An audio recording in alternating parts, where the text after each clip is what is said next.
Cam4.fr, le plus grand site de webcam live réservé aux adultes. 14h-16h, Brigitte Lahaie, Sud Radio.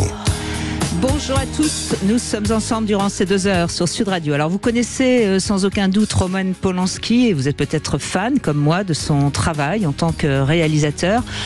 Vous êtes sans doute aussi au courant de la manière dont il est aujourd'hui censuré pour avoir eu une relation sexuelle il y a très longtemps, fort longtemps, avec une trop jeune fille. Nous sommes aujourd'hui avec Sabine Procoris qui prend sa défense dans un livre tout à fait remarquable et je vous propose pour qu'on en profite pour parler de notre société actuelle, de notre culture également aujourd'hui de plus en plus censure avec une censure de plus en plus fréquente parce que on critique tout, on critique ce qui est d'ordre érotique ou pornographique, plus question d'évoquer certains sujets trop sensibles notamment par rapport à la question des relations hommes-femmes. Alors, je vous pose la question, y aurait-il un retour du puritanisme? Y aurait-il un retour de la censure? En tout cas, la censure existe sur les réseaux sociaux puisqu'il n'est pas question de poster le moindre sein nu actuellement. Est-ce que, par exemple, il faut interdire les films de Gérard Depardieu à la télévision sous prétexte qu'il est peut-être un violeur? Voilà tant de questions que je vous propose que nous abordions ensemble. Vous savez que sur Sud Radio, plus qu'ailleurs, on parle vrai et vous pouvez nous appeler au 0826 300 300. Sabine Procoris, bonjour. Bonjour, merci de votre invitation. Et bravo parce que c'est un livre, d'abord c'est un formidable livre qui se lit un peu comme un roman et vous racontez la vie, l'œuvre de Roman Polanski et évidemment vous montrez à quel point cet homme est un homme qui a souffert dès le début puisqu'il a échappé à la Shoah, lui mais pas toute sa famille évidemment. Vous décortiquez avec beaucoup de talent, mais c'est normal, vous êtes psychanalyste, son œuvre et vous faites ce parallèle entre son œuvre, sa personnalité et le monde dans lequel il vit, il a vécu. Vous parlez par exemple à un moment donné des États-Unis quand il y était, vous parlez évidemment de notre monde actuel.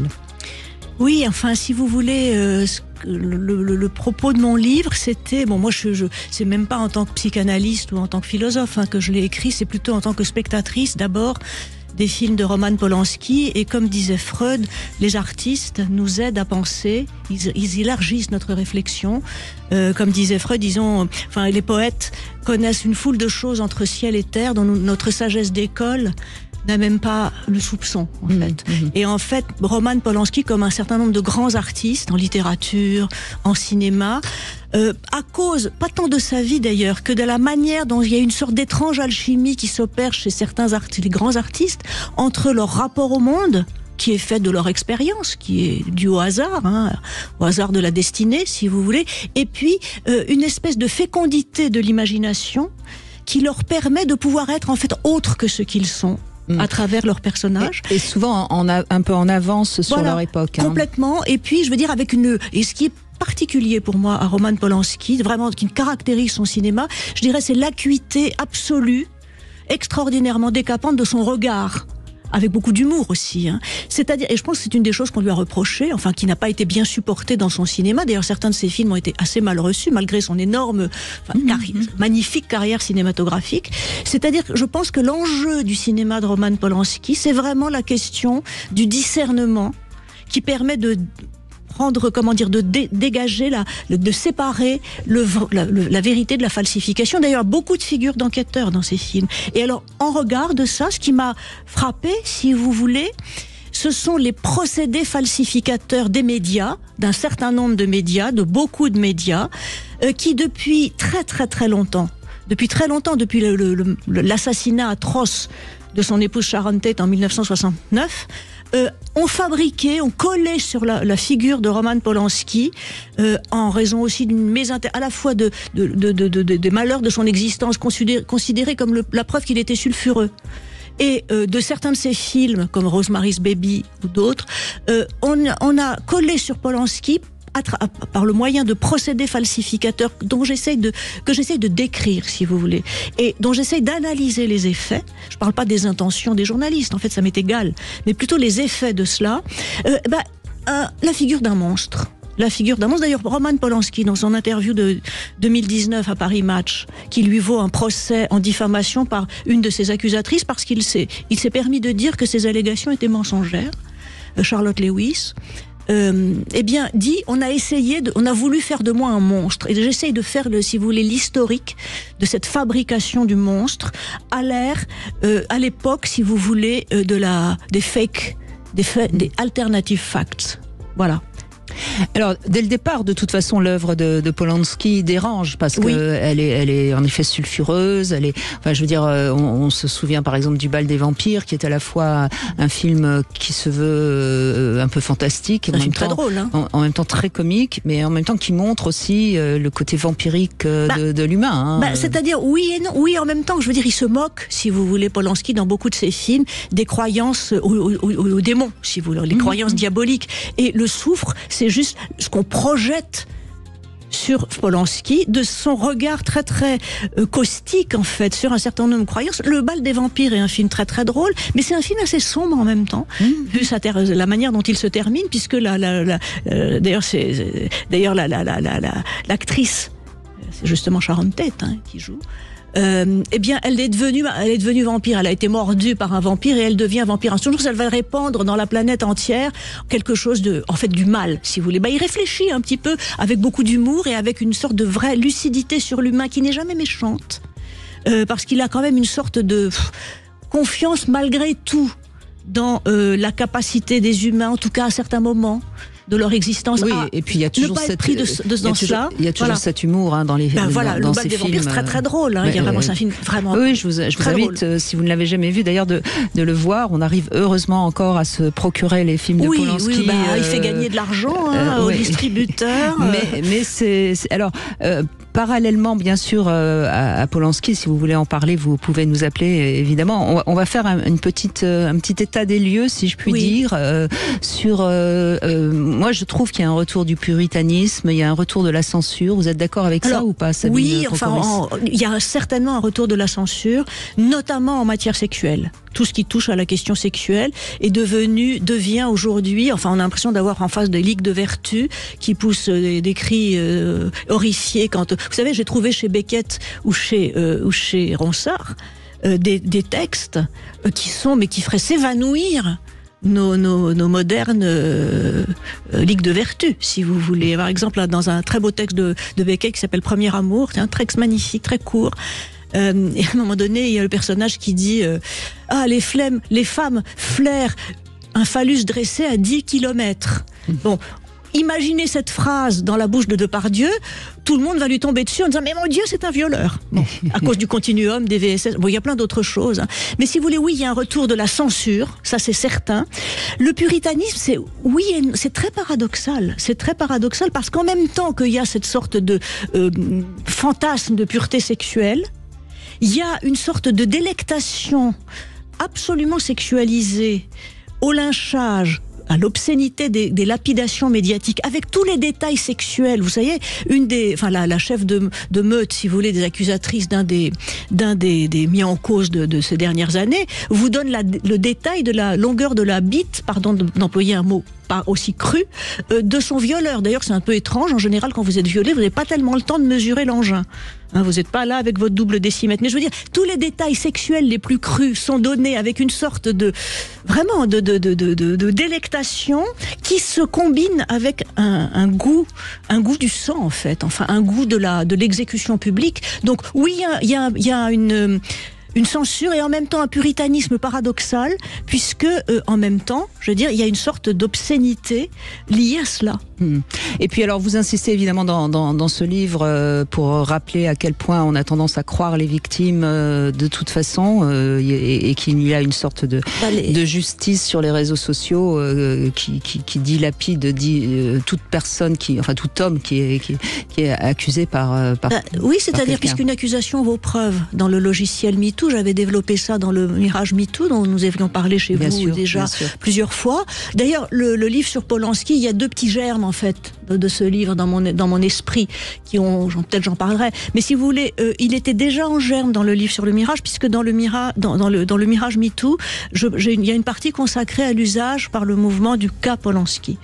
C'est-à-dire, ce sont les récits qui font la vérité. Et alors, même le terme de victime n'est pas adéquat. Alors, il y a par exemple, dans un attentat, quelqu'un qui a été blessé, il y a une victime objective, puisqu'on sait qu'il y a eu tel acte à tel moment et que quelqu'un a perdu sa jambe ou est mort, si vous voulez. Bon, mais en matière d'accusation sexuelle, d'infraction sexuelle, à moins qu'on prenne quelqu'un en flagrant délit, il ne peut y avoir le fait de parler de victime n'est justifié, n'est légitime qu'au terme d'un procès. C'est ça, vous voulez dire qu'il n'y a pas une preuve immédiate. Il y a des accusatrices et il y a des plaignantes, mais on ne peut pas d'emblée parler de victime, parce que quand on parle d'emblée de victime, ça veut dire qu'on jette à la poubelle la présomption. Mais non, mais on jette à la poubelle la présomption d'innocence et d'état de droit.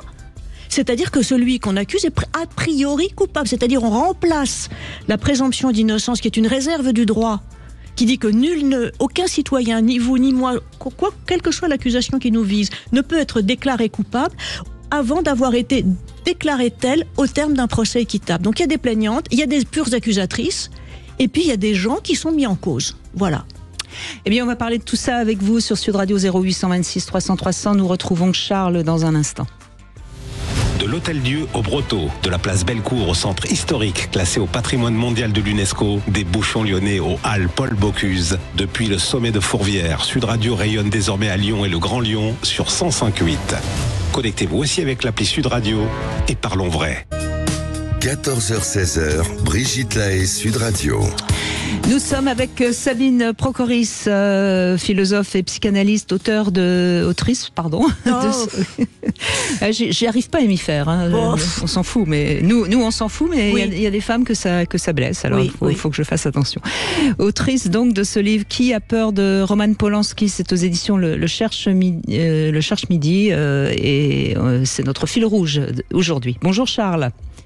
Bonjour Brigitte et bonjour à votre invitée Sabine Procoris. Bonjour. Oui. Donc moi allez-y. je voudrais réagir par rapport à tout ça. C'est vrai que moi j'arrive à un âge où on a grandi avec des artistes comme Gérard Depardieu. Gérard Depardieu on n'aime pas, et, on peut ne pas l'aimer dans Les Valseuses, on peut très bien l'aimer dans qui est un film féministe, cela étant dit, rappelons-le, parce que les Valseuses, c'est un film de son époque, certes, mais c'est plutôt un film féministe. Oui. Et oui. Après, on peut l'aimer dans Cyrano de Bergerac, par exemple. Voilà, donc il a un spectre assez large, mais la personne en elle-même, s'ils ont moi j'ai envie de dire, si les personnes ont quelque chose à lui dire, qu'elles lui disent. Moi, j'ai le sentiment vraiment que parce que c'est un artiste et parce qu'il est reconnu comme tel, ça aimante certains qui espèrent se faire un nom, briller auprès de lui. Oui, c'est intéressant. C'est triste parce que vous voulez dire, c'est mon avis, mais vous voulez dire que c'est parce que c'est une personnalité connue que certaines femmes vont porter plainte. Si c'était peut-être aussi. Non, mais c'est ce que vous dites en sous-texte. Pour exister, se faire connaître. Oui, j'entends. Ouais, je trouve que après voilà, il y a tellement mais après il y a des artistes, quand je prends Gainsbourg par exemple, on peut très bien aimer ses chansons et pas la personne. C'est un alcoolique notoire, personne n'avait. Donc vous considérez qu'interdire les films de Depardieu aujourd'hui à la télévision, par exemple, c'est ridicule. C'est ce que vous voulez dire? Moi je pense que nos anciens se sont battus pour qu'on ait un pays qui soit libre. D'accord, et que ça plaise ou que ça plaise pas, mais il en faut pour tous les goûts et il faut que ça reste comme ça. Je veux dire, c'est la question de l'œuvre et de la personne, c'est-à-dire que si on doit interdire les œuvres de toute personne qui n'a pas été totalement dans la morale, il restera plus grand-chose à lire ou à regarder. Mais c'est certain. Vous savez, moi j'ai eu l'occasion d'aller en Arabie Saoudite. On avait des magazines quand on se faisait accueillir où dès qu'il y avait des bras dénudés, ils étaient marqués au feutre noir. Dès qu'il y avait un homme et une femme qui étaient accolés, ils étaient séparés par un marqueur noir. Enfin, est-ce que c'est ça qu'on veut aujourd'hui? Moi je pose la question, vraiment, c'est jusqu'où on va aller là, en fait, à tout interdire, je sais pas. Oui, Jean, mais je vous entends tout à fait, je suis de votre avis, c'est-à-dire c'est d'une hypocrisie sans nom en plus, parce que on peut retourner la chose. C'est-à-dire que les spectateurs qui n'ont jamais, vous savez, celui qui n'a jamais péché lui jette la première pierre, que les spectateurs qui sont purs seraient les seuls autorisés à regarder ces œuvres. Si on inverse, après tout, pourquoi pas? Donc, il faut que les gens soient... Pourquoi les artistes, qui sont des justiciables comme n'importe qui, naturellement, devraient-ils être des saints? Ça, je ne sais pas. Oui, non, mais vous avez raison. Il y a une censure qui est complètement confuse. Et sur cette question de l'artiste, de l'homme et de l'œuvre, etc., je pense que il me semble que très souvent ce débat est biaisé parce qu'on fait comme si... Alors, il y a d'un côté ceux qui disent, on sépare... Enfin, il y a l'œuvre... je défends l'œuvre de Polanski par exemple, mais le type, l'homme est certainement un horrible personnage.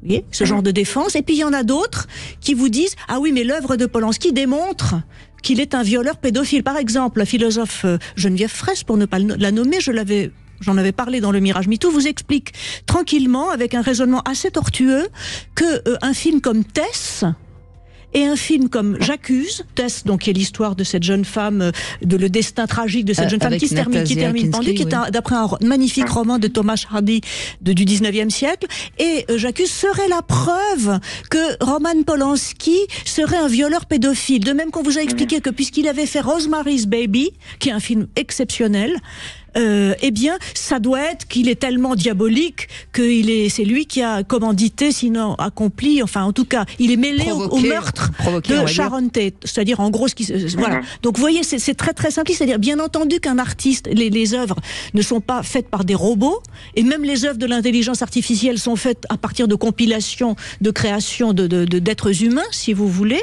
Mais c'est bien sûr un être humain qui fait une œuvre, et donc chaque œuvre porte la signature absolument unique de son auteur. Ça ne veut pas dire qu'elle soit que l'auteur soit, si vous voulez, le personnage principal de son œuvre, pas du tout. Ce qui est particulier, ce qu'on disait peut-être au début, c'est que les artistes, eh bien, ils parlent non pas d'eux-mêmes dans leurs œuvres, ils parlent de vous, en fait, et de nous tous à travers le filtre de leur expérience singulière, mais qu'ils dépassent dans leur œuvre. Ils sont très exposés. Ils sont très exposés. Ah oui, alors ce que vous avez dit, c'est vrai. C'est-à-dire qu'il y en a qui veulent se faire un petit quart d'heure warholien, un petit quart d'heure de gloire, sur le dos d'une célébrité, avec toute l'envie, le ressentiment, la frustration que cela se représente pour un certain nombre de personnes. Et en ce qui concerne Polanski, dans les années, enfin, au moment de l'affaire Sharon Tate, puis de l'affaire Samantha Geimer, c'est évident que la célébrité de Polanski en a fait une cible privilégiée, justement, disons, des médias qui se sont jetés sur lui. Il y a ce besoin vous parlez du goût du sang, mais... Non, mais vous savez, Charles, je parle rarement de moi, mais je vais en parler 5 minutes parce que je crois que ça va éclairer beaucoup de gens qui nous écoutent. Aujourd'hui, j'ai une respectabilité grâce à 23 ans d'antenne à la radio, mais à l'époque où j'avais tourné des films pornographiques, donc quand j'ai arrêté dans les années 80, j'avais quand même des amis de mes amis qui disaient donc à mes amis, tu ne vas pas aller chez Brigitte avec ton enfant de 5 ans. Wow. Vous voyez, c'est-à-dire que je représentais oui, la personne qui allait dépraver les jeunes enfants. Bon, aujourd'hui, je ne crois pas qu'on dise encore ça de moi, mais voyez à quel point les projections de Monsieur, Madame, tout le monde oui, sur quelqu'un qui est un artiste, et on projette donc en fonction non pas de sa personnalité, mais de ce qu'il représente en tant qu'artiste. Et c'est en ça que le livre de Sabine Procoris est formidable, parce que c'est vrai que l'œuvre de Roman Polanski est sujette à beaucoup de projections. Oui. Je crois que mon exemple explique bien, je crois, ce que vous avez envie de traduire dans ce livre.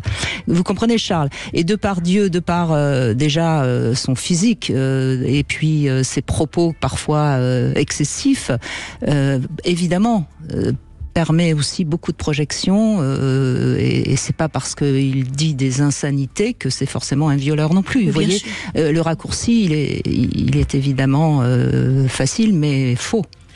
Le raccourci, si vous voulez, il est lié aussi à un des éléments de l'idéologie MeToo, c'est-à-dire le continuum des violences sexistes et sexuelles. C'est-à-dire que des propos graveleux sont considérés comme, au fond, une agression sexuelle. Voilà. C'est tout. Alors après, moi j'entends des jeunes filles parfois dans le métro dire tranquillement, je m'en bats les couilles. Mais vraiment, j'ai surpris parfois des conversations entre des jeunes filles sur les garçons, je vous dis d'une beaucoup plus crue, ou tout au moins aussi crue que Depardieu. Et alors tout se passe, alors là c'est pas très féministe, comme si quand ça passait par la bouche d'une femme, c'était désactivé, ce n'était rien. Vous voyez ? Donc il y a quand même quelques paradoxes, quelques contradictions, quelques incohérences dans tout ça. Et beaucoup d'hypocrisie. Moi, je pense que la société a évolué, pas forcément dans le bon sens. Les réseaux sociaux ont une influence qui est incroyable. Et effectivement, tout est jeté en pâture sans filtre comme ça. Et on peut plus. Aujourd'hui, on peut plus.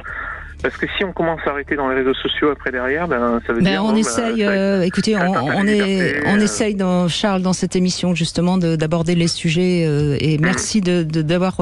alors, la société évolue, il y a des choses qui sont mieux, il y a des choses qui sont moins bien, il faut faire le tri aussi, hein, soyons pas négatifs non plus totalement, mais c'est vrai qu'il y a des choses qui vont pas bien, et c'est ce qu'on essaye d'éclairer aujourd'hui avec Sabine Procoris. Merci Charles, merci beaucoup à vous. Et puis vous êtes les bienvenus sur Sud Radio, on débat tranquillement. Mais oui. Au 0826 300 300, on se retrouve dans un instant. 14h-16h, Brigitte Lahaie, Sud Radio. Brigitte Lahaie, Sud Radio, c'est l'instant Sexy News. Eh bien, nous accueillons Fleur Chérie, Sabine Procoris, pour notre Sexy News du jour. Et on va parler exhibitionnisme. Exactement. Je vais essayer de faire un parallèle entre le sujet du jour et les exhibitionnistes. Vous me direz après ce que vous en pensez. Donc, vous vous demandez aujourd'hui s'il est possible de séparer l'œuvre de l'artiste. Et il y a une œuvre que l'on ne peut pas séparée de l'artiste, c'est celle de l'exhibitionniste qui fait de son corps le temps d'un instant, très bref, une œuvre choquante, provocante, destinée à susciter des émotions fortes chez son spectateur. Ça peut être de la surprise, du dégoût, de l'admiration, de la peur ou de l'excitation, c'est jamais vraiment. Mais ce qui est sûr, c'est que ce n'est pas de l'indifférence. Certains utilisent même l'exhibitionnisme pour des raisons militantes ou politiques. On pense aux fémènes, bien sûr, qui écrivent sur leur poitrine des slogans pour défendre les droits des femmes. Certains utilisent leur corps nu à des raisons artistiques. On pense notamment aux œuvres de la performeuse serbe Marina Abramović, connue pour s'inscrire dans le mouvement de l'art corporel, celui qui dévoile son corps aux symboliques toujours très provocantes. Mais la personne nue n'est pas toujours la personne forte, la personne qui choque l'autre. Je vais vous donner un exemple. Si vous allez sur les sites pornographiques, il y a ces mots-clés CFNM, Closed Female Naked Male, ou l'inverse, CMNF, Closed Male Naked Female. Grosso modo, des femmes nues parmi des hommes habillés ou l'inverse. Et dans ce type de pornographie, les personnes nues sont les personnes qui sont soumises, humiliées, à la merci des autres, habillés, qui détiennent le pouvoir et qui font d'elles un petit peu ce qu'ils veulent. Et c'est en ça que se mettre nu a quelque chose de très ambivalent. C'est à la fois le privilège des rois qui peuvent déambuler dans leurs appartements tout nus auprès de leur cour qui, elle, est habillée, et le châtiment des marginaux, humiliés, que l'on dénudait naguère sur la place publique. Ce qu'il y a donc de paradoxal chez l'exhibitionniste, c'est qu'en dévoilant une partie de sa vulnérabilité, son sexe, ses seins ou ses fesses, il fait de sa faiblesse une forme de pouvoir bref et momentané, quand c'est lui, bien sûr, qui choisit de l'imposer à l'autre. Alors, tous les exhibitionnistes ne sont pas tout le temps dans une relation dominant-dominé. Il y a la pratique, par exemple, festive du boob flashing, montrer ses seins en soulevant rapidement son t-shirt quand on est en festival ou en carnaval pour s'amuser. C'est une pratique que l'on retrouve beaucoup au carnaval de la Nouvelle-Orléans, par exemple. Et puis, il y a aussi la pratique du dick rating, c'est-à-dire l'évaluation du pénis, des hommes qui envoient des photos de leur sexe à des femmes consentantes sous rémunération. Et ces femmes, des camgirls ou travailleuses du sexe, vont leur transmettre leurs commentaires sur la taille, la longueur du prépuce, la couleur, les poils, etc., comme s'il s'agissait d'une œuvre d'art. Bien sûr, mais cette fois-ci, c'est l'avis du spectateur, de la spectatrice en l'occurrence, qui est important, et non pas l'œuvre en question. Et c'est peut-être ça que nous apprend l'exhibitionniste, c'est que le jeu de l'œuvre et de l'artiste n'est jamais vraiment clair. On ne sait jamais si une œuvre d'art a une forme de pouvoir sur les gens, ou au contraire, met l'artiste à nu en vulnérabilité. Sabine Procoris, puisque vous êtes très brillante, je vous laisse réagir à ce que nous dit Flore. Une danse, vraiment. Mais vous savez, dans la mythologie ancienne, il y avait un personnage qui était une femme qui s'appelait Bobo, qui, pour effrayer tout le monde, montrait son sexe. Bon, c'est-à-dire, il y a vraiment une fonction comme ça d'effroi liée à la vue des organes génitaux. Pourquoi ? Pour plein de raisons, hein, on va pas rentrer là-dedans. Maintenant, c'est intéressant cette histoire de l'exhibitionnisme parce que, évidemment, cette ambivalence, elle est intéressante parce que on a exactement dans le cas de l'exhibitionniste, je parle pas, y compris l'exhibitionniste du métro. Hein. Je veux dire, moi, une fois, quand j'étais jeune, il y avait un type, j'étais à côté d'une copine, c'était assez drôle, j'avais rien vu, moi, parce que je parlais avec elle. Elle me donne des coups de coude, elle me dit, regarde. En fait, c'était un pauvre type qui ouvert son imperméable et qui montrait son sexe assez flasque. Donc, on a changé de place, on avait envie de rire, on s'est pas senti agressé sexuellement. Hein. Mais ce qui est intéressant effectivement, là, on sentait la vulnérabilité de cet homme. C'est-à-dire, il voulait évidemment faire réagir, mais en fait, c'est une pulsion à but passif, comme dirait Freud. C'est-à-dire, en fait, ce qu'il veut, c'est être regardé. C'est l'inverse du voyeurisme, si vous voulez. Pour se prouver qu'il a un sexe, en fait. Oui, être regardé, c'est-à-dire il est dans une situation de passivité, en fait. Il fait un acte, mais la pulsion, donc c'est son propre acte, donc c'est pulsionnel, mais le but est passif, c'est-à-dire être vu. Donc c'est assez intéressant de voir tous ces jeux où on voit bien qu'on ne peut jamais dire c'est ceci ou c'est cela. Ça circule en réalité dans la sexualité. Et en ce qui concerne l'art, l'artiste, si vous voulez, le créateur, si vous voulez, d'une certaine manière, c'est pas tant qu'il se mette à nu, c'est qu'il utilise des choses extraordinairement intimes, parfois à son insu, pour créer quelque chose, mais qui le dépasse, comme je disais tout à l'heure. C'est-à-dire, c'est Proust qui disait, en fait, mon œuvre, je pourrais pas dire mes lecteurs, mais les propres lecteurs d'eux-mêmes, avec son livre, parce que son livre, c'est comme ces verres grossissants que l'opticien tendait aux clients qui venaient acheter des lunettes. Alors peut-être qu'il y a des verres qui conviennent pas. C'est-à-dire, en fait, les œuvres qui vous touchent, c'est qu'elles éveillent en vous des choses que vous ignoriez parfois même de vous-même, et donc ça élargit votre expérience, et il vous met, et vous entrez en relation avec quelque chose de l'humain à travers cette création de l'artiste. Donc l'activité-passivité, en fait, c'est toujours les deux à la fois. En latin, quand j'étais jeune, j'ai mes vieilles traces de latin, il y a des verbes qu'on appelle les verbes déponents. C'est-à-dire, ce sont des verbes conjugués au passif, mais qui sont des verbes actifs, mais de forme passive, du point de vue grammatical. C'est vraiment intéressant, les verbes actifs de forme passive, parce que ça résume à peu près tout ce que vous dites. C'est-à-dire, actif, passif, pouvoir, réceptivité, tout ça circule, en fait. Et oui, c'est la sexualité. Hein. Mais c'est la sexualité, voilà. Exactement. Et de toute façon, c'est pas par hasard qu'on a envie de montrer son sein ou son pénis. Bien sûr. Ça parle toujours de nous, de toute façon. Bien sûr. Et la manière dont l'autre réagit ne parle que de lui, évidemment. Mais bien sûr, exactement. Merci Flore, merci beaucoup. Je rappelle qu'on peut aller au Sweet Paradise, ce club à fantasmes, 12 rue Marie-Stuart dans le 2e. Et vous êtes également sur union.fr. Alors c'est Hervé qui est avec nous pour répondre à 3 questions intimes. Bonjour Hervé. Bonjour Brigitte, bonjour Sabine Procoris. Merci Hervé, vous êtes prêt pour répondre à ces 3 questions ? Alors, on va essayer. Hein. Alors, première question, est-ce que vous regardez de temps en temps de la pornographie ? Oui, ça m'arrive. Alors, c'est vrai que ce qu'on voit maintenant dans la pornographie par rapport à mon âge et les années 80, les années où vous faisiez des films porno, je trouve que ça a vraiment évolué et des fois pas toujours dans le bon sens. Ça ne montre pas non plus l'érotisme qu'on pouvait voir dans ces films-là, même si c'était du porno. Eh oui, mais la société évolue et la pornographie évolue. Vous savez, elle est très à l'image de la société dans laquelle on est. Deuxième question, Hervé. Est-ce que vous êtes content de la taille de votre pénis ? Oui, je suis content. Oh c'est bien. Écoutez, le principal, c'est de pouvoir donner du plaisir déjà à sa partenaire. Et puis, c'est pas que le pénis qui donne du plaisir. On a des mains, on a une bouche, on a plein de choses. C'était pas ma question. Hein. Non, mais je suis content. Je suis pas Rocco Siffredi, je suis pas non plus. Je suis, on va dire, dans la bonne normalité pour moi. L'important, c'est que vous soyez content et que Madame soit contente aussi. Voilà, tout à fait. Et dernière question, qu'est-ce que vous préférez dans l'acte sexuel, alors justement, puisque vous avez l'air d'avoir envie d'en parler ? Alors, aussi bien les préliminaires.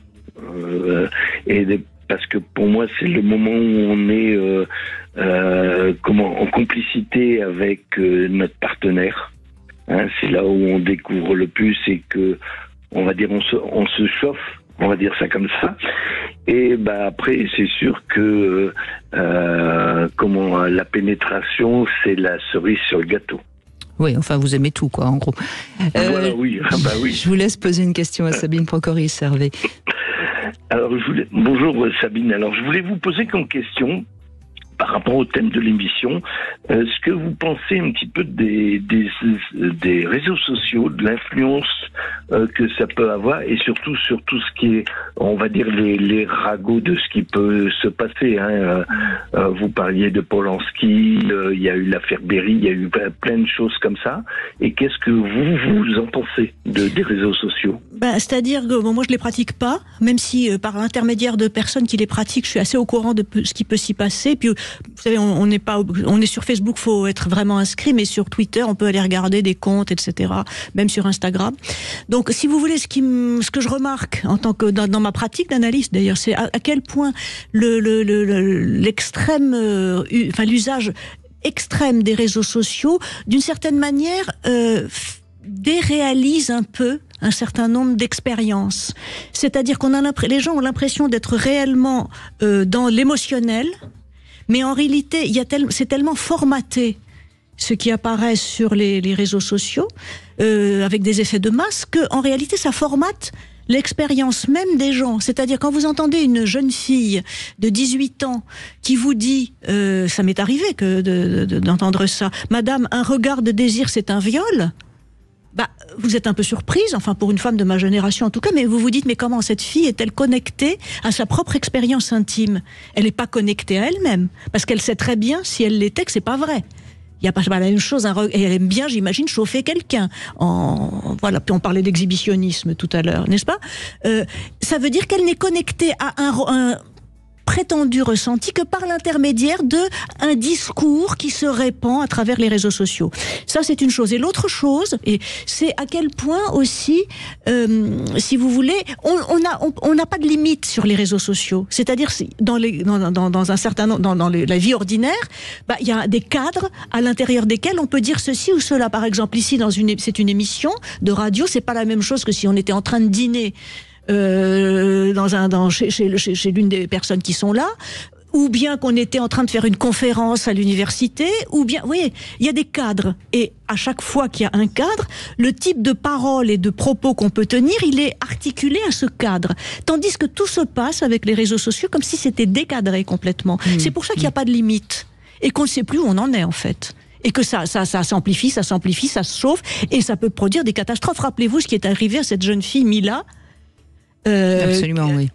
Qui avait été jugée. Alors d'ailleurs, les féministes l'ont assez peu défendue, mais moi j'ai vu dans son livre, enfin elle le dit, hein, la violence extraordinaire des attaques, parce qu'elle avait c'était une jeune fille lesbienne, bi en fait, qui avait dit qu'elle aimait pas les garçons et qu'elle aimait pas les beurs.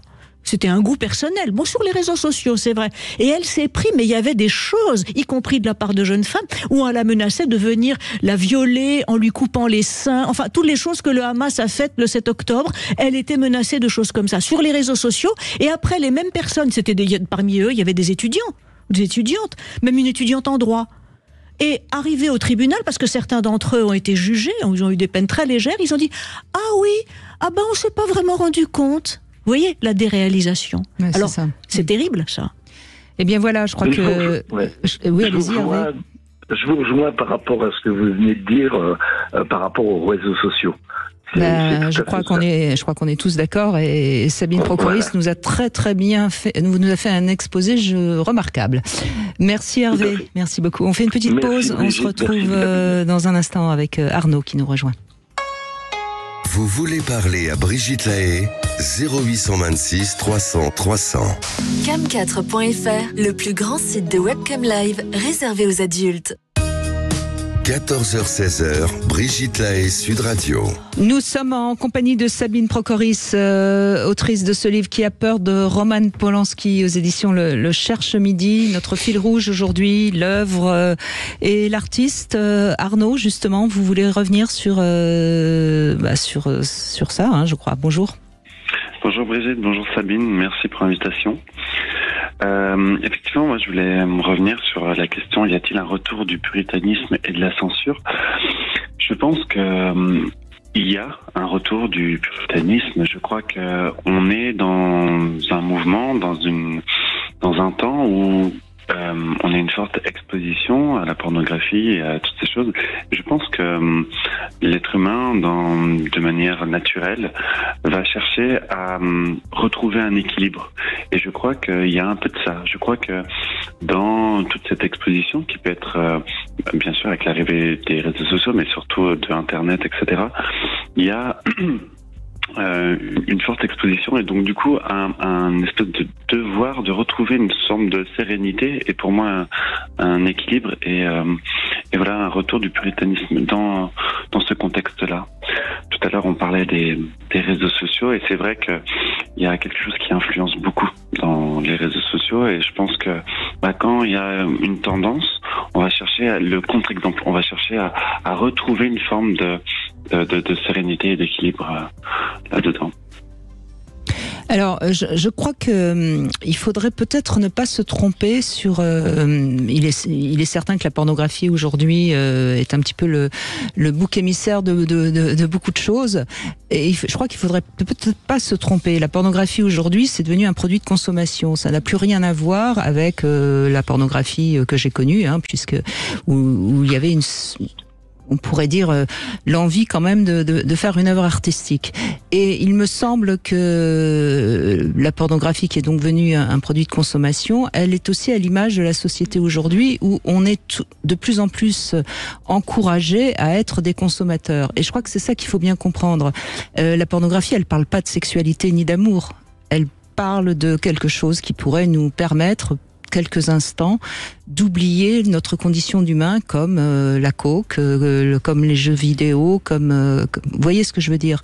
Et je pense que ce qu'on oublie, si vous voulez, c'est que notre société n'a pas pu enfin en tout cas on n'a pas pu comprendre qu'il fallait peut-être libérer la sexualité, mais pas en produisant des produits de consommation.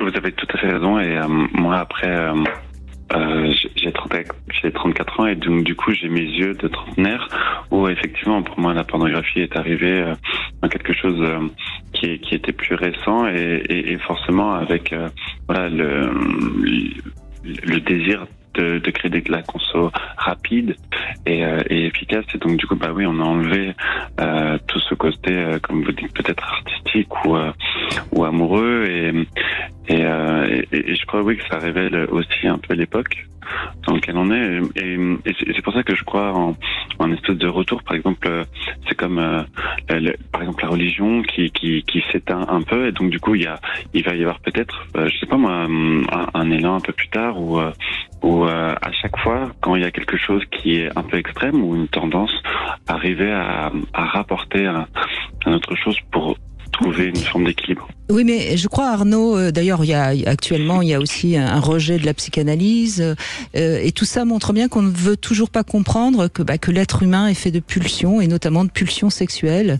Et ce retour du puritanisme me semble être une sorte de retour du refoulé, plutôt inquiétant, parce que ça veut dire qu'encore une fois, on va pas laisser à l'humain la possibilité d'aller vers ses vrais désirs. Enfin, je sais pas ce que vous en pensez, Sabine Procoris. Oui, c'est-à-dire que de toute façon, l'imaginaire érotique dans lequel il y a aussi la pornographie, car regardez les vases grecs. Mais bien sûr, bien sûr. Je veux dire, ça fait partie évidemment d'un espace psychique, si vous voulez, des êtres humains. Là, ça c'est une chose. La question des actes, parce que si on prend Sade par exemple. Les écrits de Sade, c'est une chose. Tous les fantasmes les plus violents sont à l'œuvre là-dedans. Maintenant, c'est pas la même chose le champ de l'imaginaire et du fantasme et le champ des actes. On parle du sexe, mais je veux dire, tout le monde peut être traversé, par exemple, par des envies de meurtre. Par des envies de meurtre et même des envies de meurtre violents. C'est pas pour autant que vous allez tuer quelqu'un. Vous voyez? Donc c'est important de distinguer le champ imaginaire, le champ du fantasme et le champ des actes. Ça, c'est une chose. Bon. Après, quand tout est confondu, que tout est sur le même plan, évidemment, on ne sait plus où on en est. Et moi, ce qui me frappe dans ce retour du puritanisme dont je disais tout à l'heure, qui me semble très ambigu, très ambivalent et très hypocrite, c'est qu'il y a beaucoup de haine. Il y a vraiment une haine du sexe et un fantasme de pureté qui est un fantasme typique de toutes les époques et de toutes les idéologies politiques totalitaires. Et j'ai relu récemment, il y a un livre que j'avais lu quand j'avais 14 ou 15 ans, très beau, qui s'appelle « Les dieux ont soif », d'Anatole France, très court, qui est un roman sur la question sur la période de la terreur en France, de la terreur révolutionnaire. Il y a un jeune peintre médiocre qui devient juré par différents hasards au tribunal révolutionnaire. Il envoie tout le monde à la guillotine. Il finira guillotiné lui-même d'ailleurs, évidemment, puisque la révolution dévore ses enfants. Et ce qu'on voit là, c'est que il y a une sorte de fantasme de pureté qui est incompatible avec la réalité d'un être humain. C'est pas pur, les êtres humains. Robespierre était bien sûr. Très très pur au sens tellement pur, il n'a jamais couché avec personne, je crois. Voilà, il faut se méfier. Film d'enfant avec Depardieu. Oui, et je pense qu'il faut vraiment se méfier de ce retour du puritanisme. Oui. Je suis assez d'accord, Sabine. Bien sûr qu'il faut protéger les enfants des images pornographiques. On est tous d'accord là-dessus. Mais c'est pas la question. C'est pas la question de la pornographie qui est en jeu. C'est la question de l'éducation des enfants. C'est la question de l'éducation de notre société où on va peut-être essayer de vivre un peu plus tous dignement et plus comme des consommateurs. Vous voyez ce que je veux dire, Arnaud ? Je suis entièrement d'accord avec vous et quant à la question de la liberté sexuelle, je suis entièrement d'accord qu'elle soit complètement ouverte, juste qu'elle reste dans l'intime.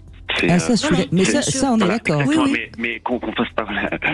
J'ai bien pris conscience de ce que je pouvais dire, mais en tout cas, pour moi, la liberté sexuelle est une liberté et elle doit y être. Parce que vous avez raison, pour moi, la sexualité est vue comme un échappatoire, comme quelque chose où il ne doit pas y avoir de tabou et donc il doit être vécu pleinement. Mais je crois qu'elle doit juste rester dans l'intime.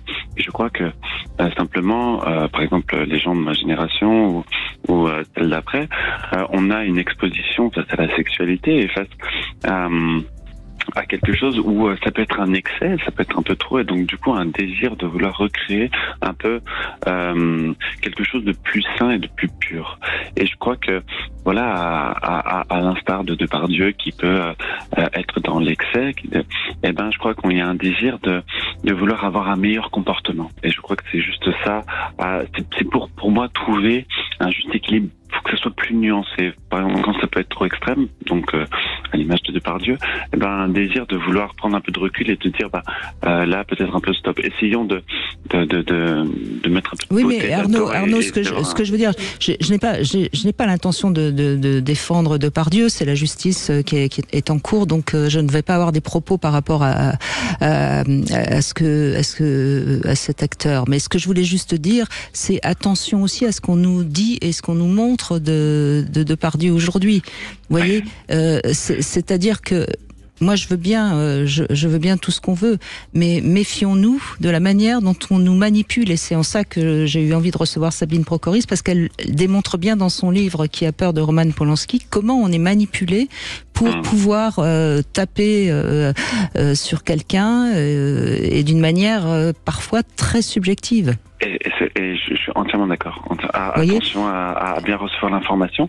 J'ai eu la chance de travailler de faire une vidéo sur quelqu'un qui avait travaillé avec Depardieu et qui me disait que effectivement il était un peu comme là. Apparemment, tout le monde le savait.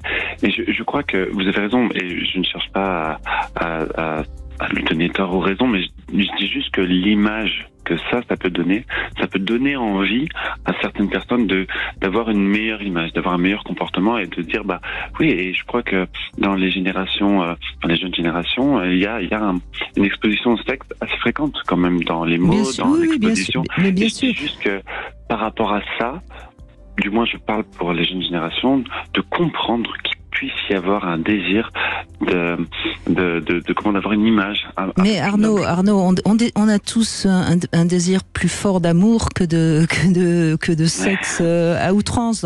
Mais méfions-nous, parce que ceux qui crachent autant sur Depardieu ou sur la pornographie très hard, c'est parfois leur part d'ombre. qui fait qui crache aussi fort, vous voyez. Et c'est pour ça qu'il faut vraiment essayer de décoder avec le plus d'objectivité possible, sachant qu'on ne peut jamais être totalement objectif. Je suis d'accord. Entièrement d'accord. Si je peux ajouter quelque chose, d'abord, c'est vrai ce que vous dites, Brigitte, on est manipulé, mais je dirais même qu'on se laisse manipuler, parce qu'il y a puisque j'étais en mesure de décrypter ces trucs-là autour de Polanski, c'est donc qu'on peut les décrypter, c'est pas caché. C'est même, ça crève les yeux, à condition de prendre le temps d'étudier ça. Maintenant, en ce qui concerne Depardieu, je voudrais juste dire une chose. Quelquefois, l'image qu'on prend, vous parliez de l'intime et de la protection de l'intime, mais je pense que pour certaines personnes, et je pense sans doute pour Depardieu, la provocation, l'image de provocation comme ça, qui dit des grossièretés, etc., c'est une façon aussi de protéger sa sphère intime, parce que toutes les compagnes de Depardieu, il y a eu récemment un interview de Karine Silla, la mère d'une de ses filles, qui est actuellement l'épouse de Karine Silla, qui est l'épouse de l'acteur Vincent Pérez aujourd'hui, avec qui Depardieu a une fille qui s'appelle Roxane, et elle disait bien que et elle comme d'autres, que ce soit Carole Bouquet, que ce soit Karine Silla, que ce soit Elisabeth Depardieu, sa première épouse et mère de ses enfants aînés, mère de Julie Depardieu et de son fils Guillaume décédé, disent toutes que dans l'intimité, il n'y a pas d'homme plus pudique, voire pudibond que Gérard Depardieu. Donc vous voyez bien que quelquefois l'image, elle a un côté presque défensif, et la provocation, elle est défensive, c'est-à-dire de l'autre côté, ça c'est un mur. Pour protéger de l'autre côté, ça ne vous regarde pas. Exactement.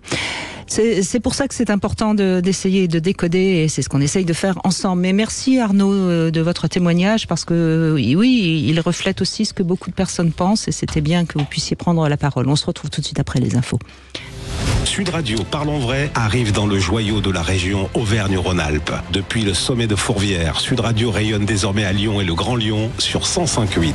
Connectez-vous aussi avec l'appli Sud Radio et Parlons Vrai. 14h-16h, Brigitte Lahaie, Sud Radio.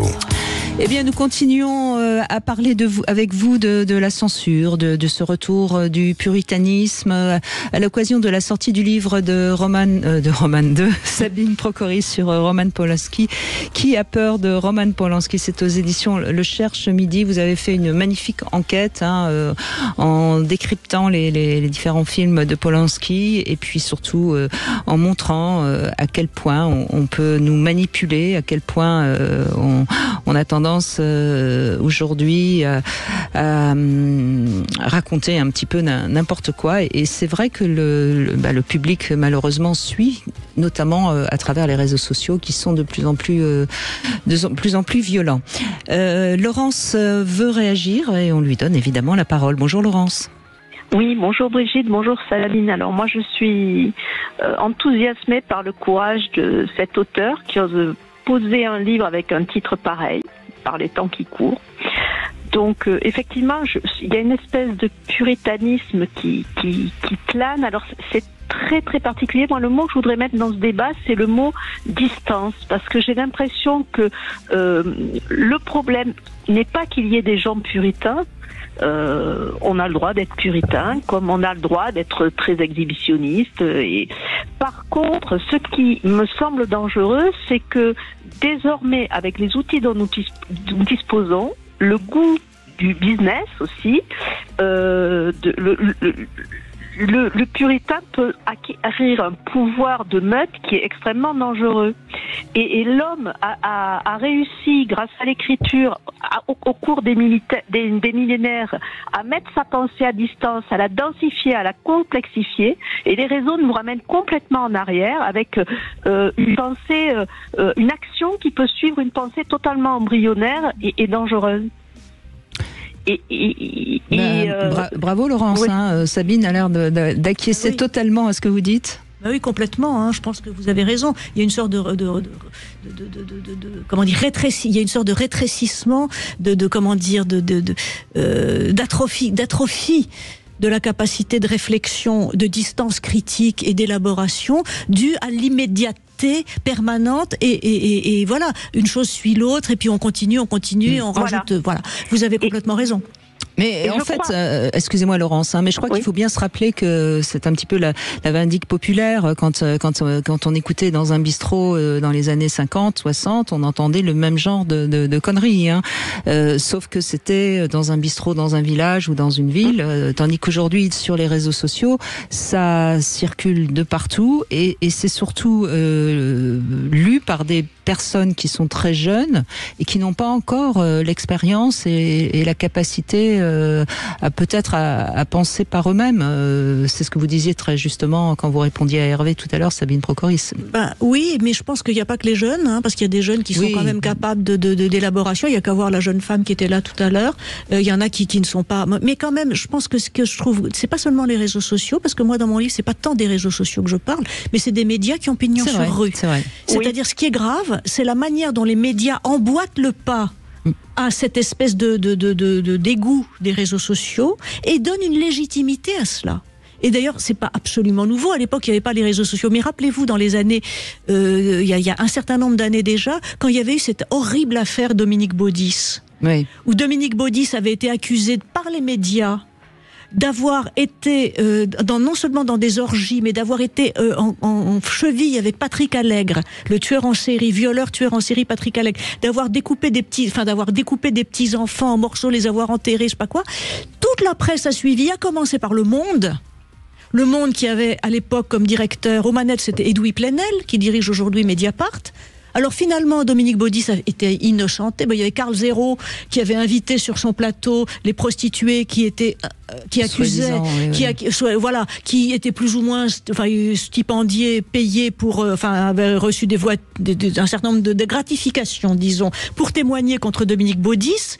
On avait dit il sue à grosses gouttes sur le plateau, donc c'est la preuve qu'il est coupable. Évidemment, il y a de quoi suer à grosses gouttes, quand on vous accuse de choses pareilles. Il a été innocenté. Il y a eu un entrefilet dans Le Monde. Alors qu'il y avait eu, moi je me souviens, j'étais dans l'avion, je lisais des pages entières sur les orgies de Dominique Baudis, et je me disais quand même, Le Monde, on ne peut que croire Le Monde. Vous voyez, c'est pas les réseaux sociaux. Et donc aujourd'hui, quand les grands médias légitiment tout cela, c'est très très grave. Oui, tout à fait. Et justement, il y a, pour moi, qui suis enseignante, vous parliez de former les jeunes esprits, il me semble qu'il y a deux leviers très importants à actionner et à faire comprendre aux enfants, c'est de se méfier absolument de l'immédiateté et de la meute. Ne jamais hurler en meute. Parce que, voilà, et le vrai courage, pour moi, pour prendre une affaire qui a aussi défrayé la chronique, c'est Denise Bombardier, qui, seule contre tous, face à quelqu'un qui était encore en pleine puissance, face à Gabriel Magnès, qui avait l'adhésion du plateau, ose, face à face, lui dire qu'elle n'est pas d'accord. Et dire qu'elle n'est pas d'accord. Mais ce n'est certainement pas ne rien dire sur l'instant, et puis après, en meute, sur les réseaux, se défouler. De toute façon, l'immédiateté, vous avez raison, c'est c'est une très mauvaise conseillère, même si on peut faire confiance à certaines de ses intuitions, mais il faut prendre un peu de distance. Et puis la meute, il n'y a rien de pire. Je pense qu'il y a quelqu'un qui le dit sans arrêt, avec beaucoup de force, et c'est Fanny Ardant. Qui en plus avec une loyauté sans faille envers Polanski notamment, Gérard Depardieu, elle n'a pas peur, et voilà, elle dit toujours, et Catherine Deneuve aussi avait dit je n'aime pas les effets de meute, cette fameuse tribune là. Je veux dire, la meute, c'est affreux, et c'est la garantie que plus personne ne réfléchit. Et c'est là où on voit notre part animale, notre part pulsionnelle. Au pire sens, non du tout contrôlé. Bien sûr. Et c'est vrai qu'on est tous tentés quand il y a la meute de rentrer dedans. Donc vous avez raison, Laurence, c'est quelque chose dont il faut prévenir les enfants. Oui, tout à fait. D'autant plus que vous avez raison, la manipulation est aisée, elle est partout. Les grands médias en sont absolument complices parce que c'est un. Ça fait vendre. Le business est au milieu. Oui, le business est au milieu, donc ça fait vendre. Ça fait vendre les scandales depuis toujours. Bien sûr. Mais rappelez-vous très récemment l'affaire Palmade. On nous a abreuvé de certes, il a abîmé une famille, mais enfin, franchement, pendant 15 jours, c'était à la une de tous les médias, c'était insupportable. Oui, et il n'y avait plus que ça. Et des choses infiniment plus graves, par contre, n'accéderont jamais aux médias. Donc c'est très, très... la distance, encore une fois, la distance. Le secret est dans la distance. Et la prise de recul. Oui. Ben c'est ce qu'on essaye de faire aujourd'hui, et c'est très très très important que tout le monde en prenne conscience, parce que sinon on devient en effet un groupe, une meute, comme vous l'avez dit, Laurence, et c'est facile de nous diriger malgré nous. Oui, d'ailleurs je pense qu'on ne s'en prive pas. On ne s'en prive pas. Oui, non, mais je crois que c'est vraiment important de se rappeler que à partir du moment où on veut faire plaisir à la meute, on va donc interdire, censurer, et notre liberté individuelle va disparaître. Oui, absolument. Donc, il y a une sorte, pour les gens qui sont, enfin, il y a une sorte d'ivresse de la meute, je veux dire d'ivresse, c'est-à-dire se sentir enveloppé dans cette masse. D'une certaine manière, ça vous déresponsabilise, ça vous désallège de votre propre du poids de vous-même. Bien sûr. Ça vous déculpabilise, et tout est possible.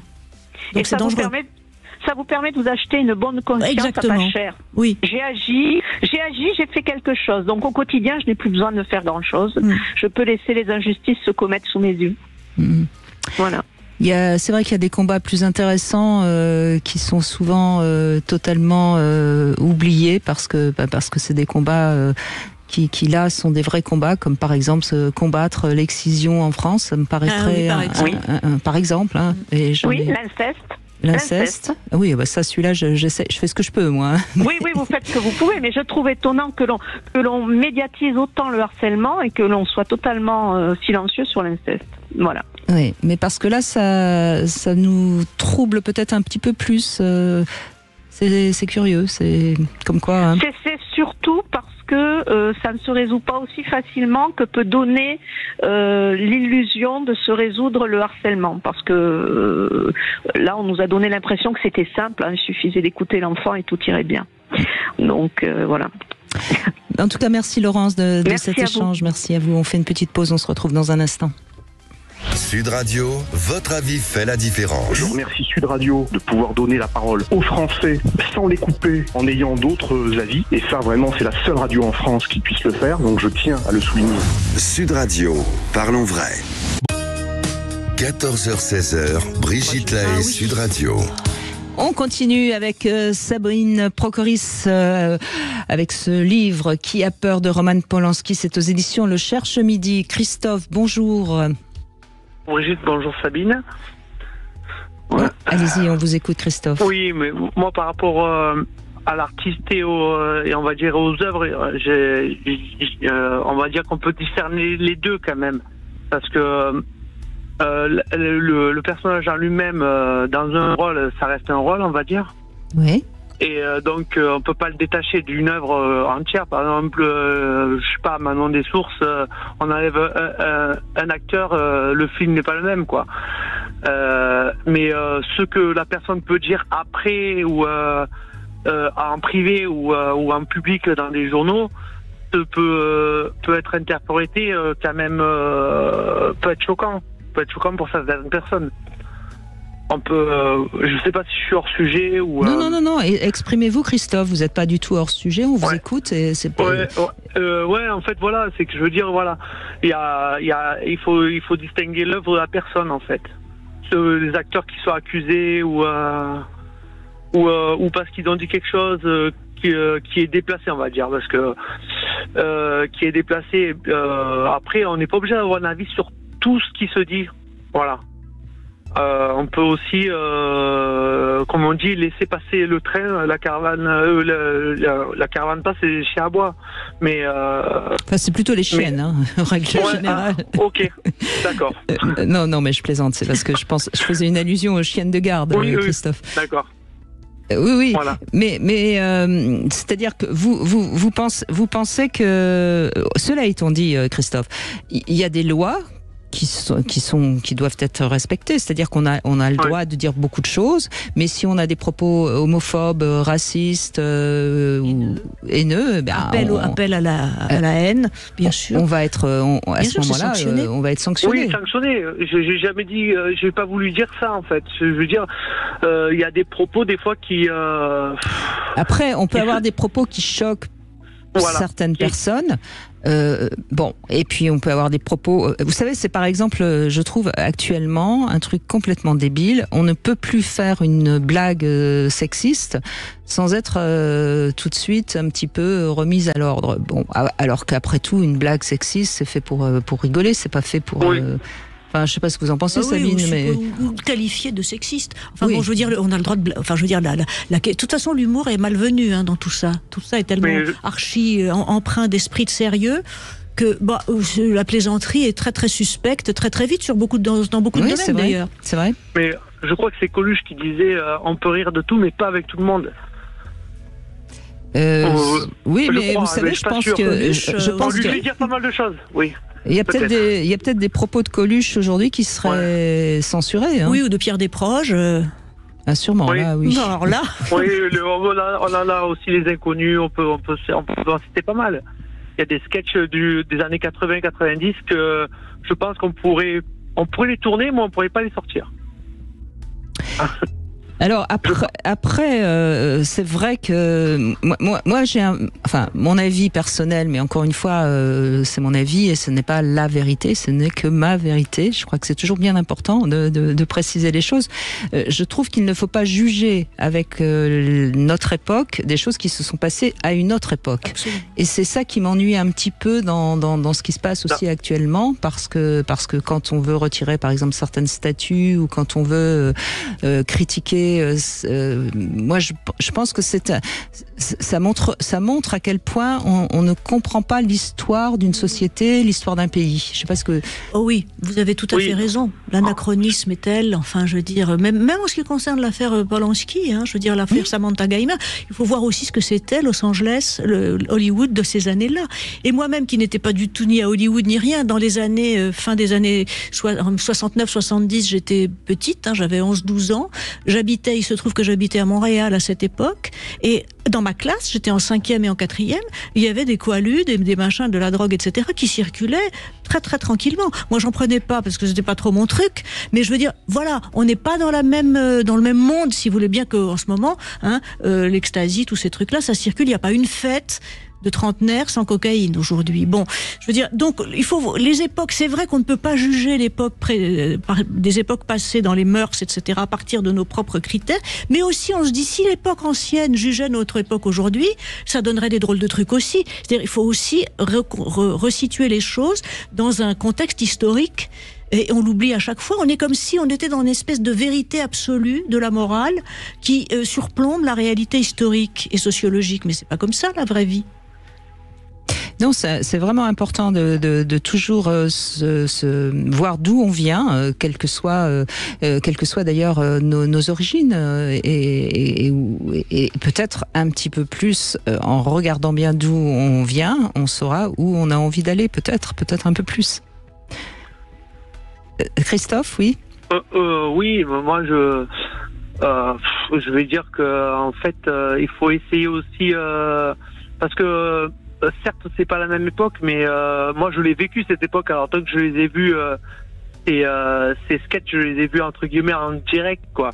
Je veux dire, même avec mon recul, avec mon histoire, je pense que même si c'est pas l'époque, je peux dire que pour moi aujourd'hui, vu les critiques qui fusent sur certaines phrases qui sortent des fois dans les médias ou ailleurs sur les réseaux sociaux, qu'on fasse toute une histoire là-dessus, je pense que cette phrase dans les années 90 serait pas facile parce que je l'ai vécu en fait. Mais c'est vrai que peut-être qu'un jeune de 20 ans aujourd'hui comprendrait pas l'humour des inconnus. Voilà. Oui, c'est possible, mais c'est pas une raison pour le juger. Oui. Avec les lunettes d'aujourd'hui qui sont absolument des lunettes d'aujourd'hui. Oui, oui. Bon, eh ben, écoutez, merci Christophe, Merci. en tout cas, d'avoir réagi avec nous sur ce sujet. Vous pensez, cela dit, qu'il y a un retour du puritanisme, Christophe ? Moi, je pense qu'il y a beaucoup de censure. Je crois que la culture américaine puritaine a beaucoup envahi nos réseaux, je pense. Même les chaînes de télé grand public. Hein. Je sais pas si on va dire les mangas que je voyais quand j'étais jeune, je pense qu'ils passeraient pas à des heures de jeunesse d'aujourd'hui, quoi. Je pense. Après, c'est un point de vue personnel. Hein. D'accord, mais c'est ça qui compte. Merci d'avoir réagi, Christophe. On fait une petite pause. On se retrouve avec le Love Conseil. J'ai envie d'aborder les 7 péchés capitaux. Vaste sujet. À tout de suite. 14h-16h, Brigitte Lahaie, Sud Radio. Cam4.fr, le plus grand site de webcam live réservé aux adultes. Brigitte Lahaie, Sud Radio, le Love Conseil. Alors, ça va pas vous surprendre, Sabine Procoris. Je vais passer en revue les 7 péchés capitaux, mais avec un angle un peu sympathique, parce qu'on a tendance à ne voir que le côté noir, si je puis dire, du péché capital, mais j'aime bien de temps en temps voir l'autre côté, la face lumineuse. Par exemple, la colère, ça va conduire certes à la violence, mais c'est également un signe d'énergie et de capacité à ne pas tout subir. Ah oui, c'est vrai. Hein, à condition de la transformer en quelque chose qui est intéressant. Voilà. L'avarice, certes, ça indique un attachement extrême à l'argent, mais ça peut aussi être un signe de prévoyance. L'avarice, je sais pas, on peut être économe sans être avare. L'avarice, oui, en fait, l'avarice, c'est une peur de mourir, en fait. Oui, bien sûr. Mais enfin, j'essaye de. Bien sûr, oui, je comprends. Voilà. La paresse, c'est évidemment synonyme d'oisiveté, mais c'est peut-être le meilleur moyen de lâcher prise. On pourrait dire. Penser au terme se prélasser, qui indique bien ça. Bon, la gourmandise, ok, on est gourmand, mais c'est aussi signe de raffinement et c'est un acte de générosité envers soi-même, puisqu'on sait flatter ses papilles. L'orgueil, c'est une grande estime de soi. Alors parfois, certes, avec un mépris pour les autres, mais enfin, il faut un peu d'orgueil quand même pour réussir.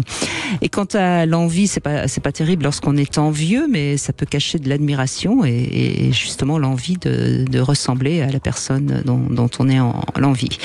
Et quant à la luxure, certes, c'est un penchant excessif pour le sexe, mais c'est preuve d'une grande pulsion de vie ou de désir, après tout.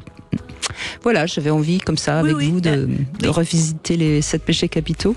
Ça montre bien qu'il y a jamais, que les choses sont toujours avec une face et une autre. Exactement. C'est jamais si simple. Essayons toujours de ne pas être dans le tout blanc ou tout noir, comme notre société nous y invite un peu trop souvent. Bonjour Jérôme. Oui, bonjour. Voilà, en fait, bonjour. Déjà, Brigitte, je voulais vous féliciter pour votre émission. Merci. Je viens aller chercher ma fille à l'école. Qu'est-ce que je voulais vous dire? En fait, donc, je voulais intervenir parce que j'écoutais ce que vous disiez et je voulais juste dire à votre intervenante que j'étais parfaitement d'accord avec ce qu'elle disait. D'ailleurs, c'est vraiment intéressant. Mais elle est passionnante, Sabine Procoris, Jérôme. Ouais, c'est vrai qu'elle est vraiment passionnante. Et en l'écoutant, je trouvais ça intéressant ce qu'elle disait sur les victimes qu'on ne devrait pas appeler victimes, mais qu'on devrait appeler accusateurs ou accusatrices. Elle a dit plaignante, je crois. Il y en a qui portent même pas plainte, qui se contentent d'accuser. Non, elle a dit accusatrice tout à l'heure. Accusatrice ou plaignante. Ou plaignante, oui. Mais bon, de toute façon, je pense que vous avez parfaitement raison. Ça éviterait certains excès, on va dire.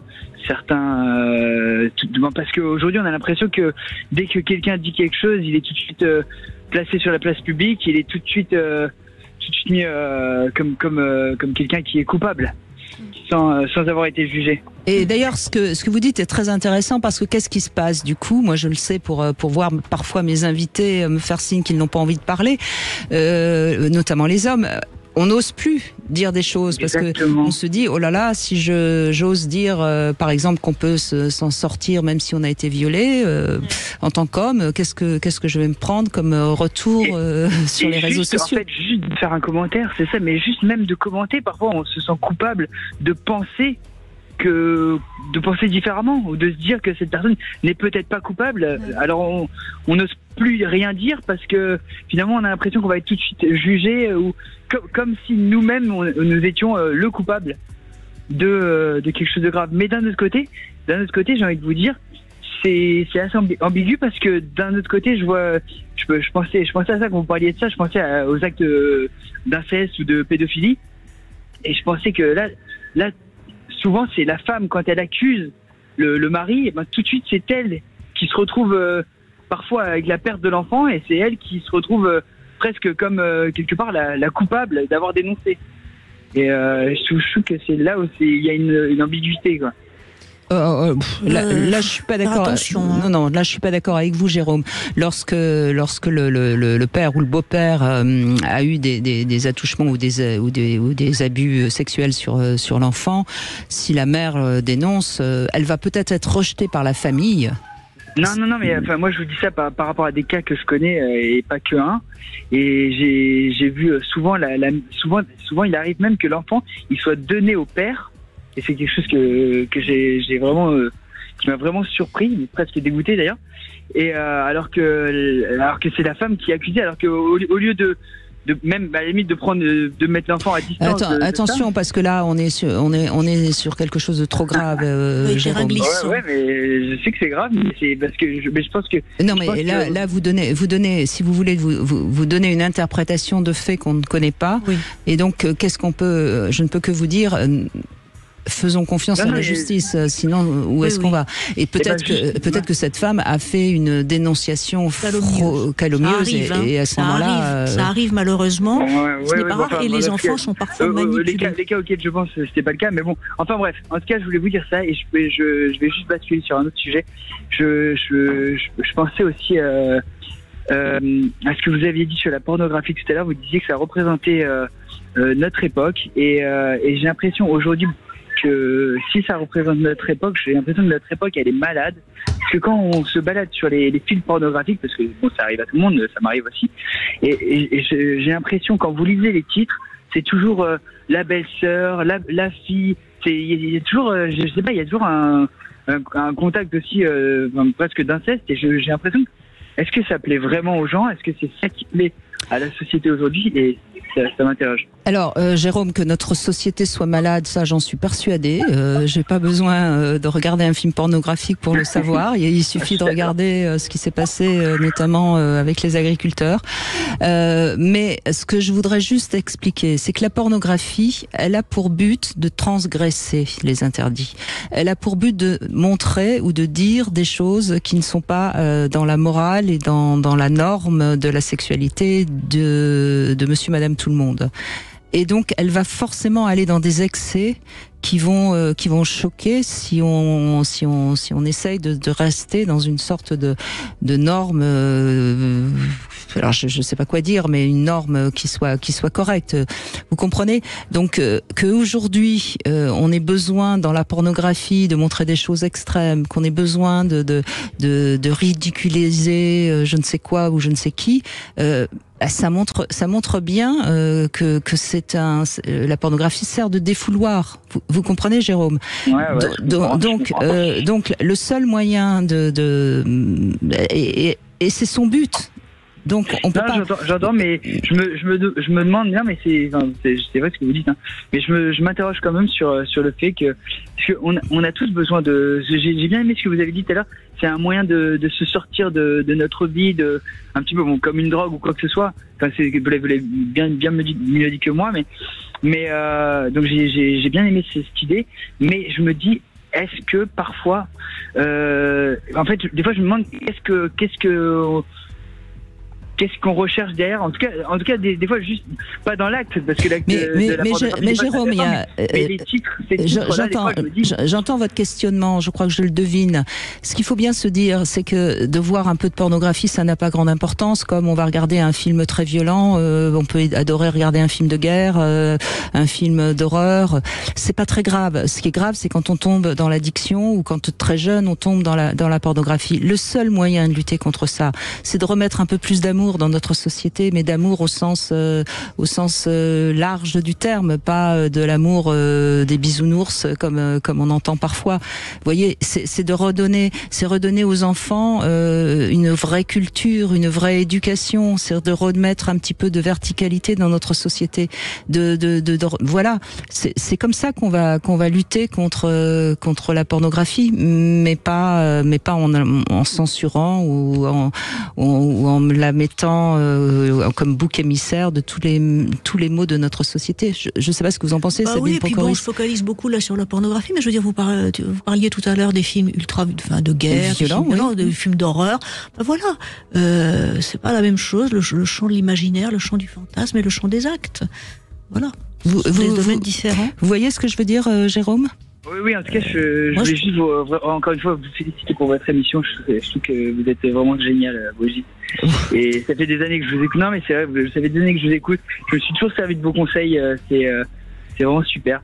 Et votre intervenante aussi, elle est vraiment très bien. Et c'est vrai qu'il ne faut pas accuser les gens. Et je pense que Polanski, ça fait des années qu'il est à la. Ça fait des années qu'on devrait le laisser tranquille, cet homme. Bah, ça fait 50 ans qu'on l'embête. Comme ça, je pense. Vous voyez, et sur revenir à la question, ce que vous disiez, on se fixe là, vous voyez, tout le monde hurle. Enfin, la pornographie, voilà, je suis d'accord tout à fait avec ce que dit Brigitte. Mais je veux dire, il me semble qu'on a beaucoup moins entendu de hurlements des mêmes sur les viols avec exaction et actes de barbarie commis par le Hamas le 7 octobre. Bien sûr, je suis 100% d'accord avec vous. Dans les kibboutz en Israël. Donc je veux dire des choses aussi abominables. Vous savez pourquoi excusez-moi, voilà. Je crois que c'est parce que c'est notre société et que en fait aujourd'hui, je vais faire une petite parenthèse, mais on se dirige, sans faire de politique, on se dirige vers une société un petit peu, j'ai envie de dire, pour abréger, vers une société un peu woke. Et ça fait qu'il y a une victime et un accusateur, et le juif, il peut pas être, l'israélien peut pas être victime, voilà, parce qu'il est capable de se défendre. Et vous voyez, voilà, c'est pas à cause de la pornographie que les milices du Hamas se sont livrées à ces actes de barbarie. C'est à cause de la haine. Et la question, c'est la haine. Mais oui, je suis d'accord. Et la haine, et Jérôme, la haine survient quand il n'y a plus moyen de communiquer. Et ça, c'est important. Et les mots nous servent à communiquer. Et c'est triste que la langue française perde de plus en plus de mots. Et c'est tout ça dont il faut prendre conscience. Quel monde on veut pour demain, un monde avec peut-être un peu plus de culture, un peu plus d'amour. Et d'ailleurs, j'aime bien que dans le mot culture, il y ait... Vous voyez ce que je veux dire? Oui. Merci Jérôme, merci beaucoup. Merci, au revoir. Merci à vous. Allez, on va conclure dans un instant avec vous, bien sûr, sur Sud Radio 0826 300 300. Vous voulez parler à Brigitte Lahaie? 0826 300 300. Cam4.fr, le plus grand site de webcam live réservé aux adultes. 14h-16h, Brigitte Lahaie, Sud Radio.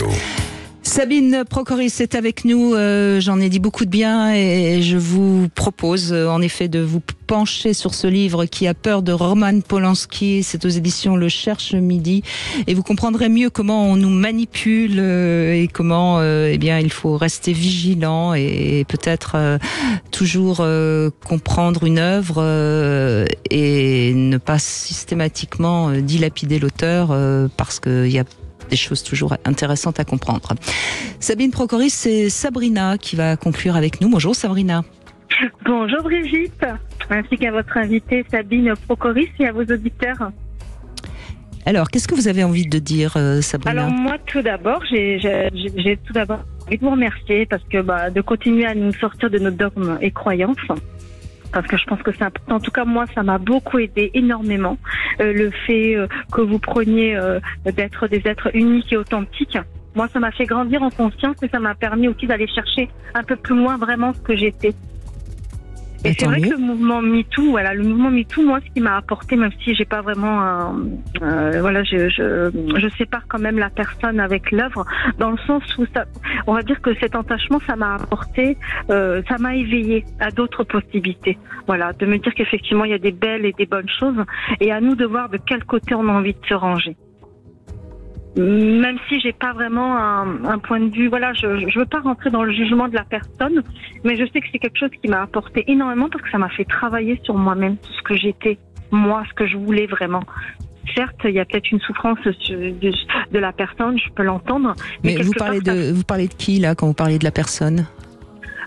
Moi, je parle de Polanski, qui s'est passé avec le mal qu'il a fait auprès de ses actrices. Attention, hein, le mal qu'il a fait auprès de ses actrices, il a eu une relation sexuelle avec une très jeune fille. Qui n'était pas une de ses actrices d'ailleurs. Qui n'était pas d'ailleurs. Ah oui, Et attention, parce que là vous êtes en train de raconter ce que racontent les réseaux sociaux et les médias. La réalité, c'est juste Roman Polanski qui, à une époque, en effet, a eu une relation sexuelle avec une femme qui était trop jeune, mais sans la violer, c'est bien important de le rappeler, et qui donc a été. Effectivement, Brigitte, comme propos, effectivement, c'est ce qui se dit effectivement sur les réseaux. J'entends complètement ce que vous dites, mais moi, ce que je veux dire, c'est que moi, je me mets à l'écart de ce qui a été dit. Mais vous voyez, je prononce ces mots en disant que c'est ce que j'ai entendu dans les réseaux, mais c'est quelque chose où je m'écarte de ça. Justement, au contraire, j'ai un regard extérieur envers tout ça. C'est ça que je suis en train de dire. Que c'est pas quelque chose qui m'a interpellée. J'ai eu aussi en me disant que c'était quelqu'un qui était consentante. Allô? Oui, on vous entend, Sabrina, allez-y. Mais dites ce que vous avez envie de dire, Sabrina. Si vous dites des choses qui sont fausses, on est obligé évidemment de les corriger parce que c'est normal. Mais à partir du moment où c'est ce que vous avez ressenti, vous avez le droit de le dire. Et c'est généralement parce qu'on ose dire ce qu'on ressent qu'on peut à ce moment-là avoir quelqu'un qui nous dit oui, mais tu as le droit de ressentir ça, mais c'est pas la vérité. On a perdu Sabrina. C'est intéressant ce que dit Sabrina parce qu'on voit bien, tout l'intérêt de votre livre. Sur plusieurs choses. D'abord le ressenti. Ensuite sur la question du prétendu mal que Polanski aurait fait à ses actrices. Le ressenti, c'est quelque chose qui est sincère. Souvent, quelquefois, c'est du chiquet, parce que les femmes qui ont vraiment subi quelque chose, mon expérience de psychanalyste me permet de vous le dire, elles n'ont pas besoin de surjouer. C'est beaucoup plus soft. Enfin, je veux dire, la manière dont c'est beaucoup plus sobre. C'est-à-dire toute cette mise en scène n'a pas lieu d'être quand on a vraiment subi quelque chose de très violent. Ensuite, si vous voulez, le ressenti. Par exemple, un jaloux pathologique. Je prends souvent cet exemple. Eh bien, il va vous convaincre, parce qu'il souffre réellement. Il est sincère. Il pense vraiment que son compagnon ou sa compagne le trompe. On peut pas mettre en cause son ressenti. Pour autant, son ressenti ne peut pas être considéré comme probant par rapport à la réalité. On est bien d'accord. Donc ça, c'est important de distinguer le ressenti, qui peut être tout à fait sincère. Il n'est pas toujours, enfin il peut être surjoué, mais il peut y avoir des ressentis sincères qui ne correspondent pas à la réalité. Ça, c'est une chose. Et deuxièmement, quant à Polanski, alors je vais quand même rétablir un peu les choses. D'abord, il n'a pas fait de mal à aucune de ses actrices. D'ailleurs, l'une d'elles est son épouse depuis 40 ans. Et elle le défend. Et elle le défend, et c'est une femme absolument exceptionnelle. Vraiment magnifique. Nastasia Kinski, par exemple, elle qui a joué Tess, avec qui il a eu une relation, il avait déjà une quarantaine d'années, elle en avait 15, elle a eu une relation très heureuse avec lui et elle est restée extrêmement amie avec Polanski.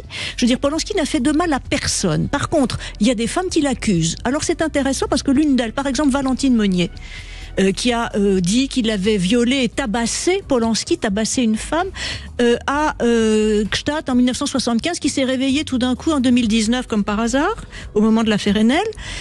Moi, j'ai décrypté dans mon livre ce qu'elle dit, son discours, et je démontre, je crois, rien qu'avec l'analyse de son discours et du positionnement de son discours, qu'en réalité, elle se trahit, c'est-à-dire que sans le vouloir, elle dit non, ce que je dis, ça n'est pas vrai.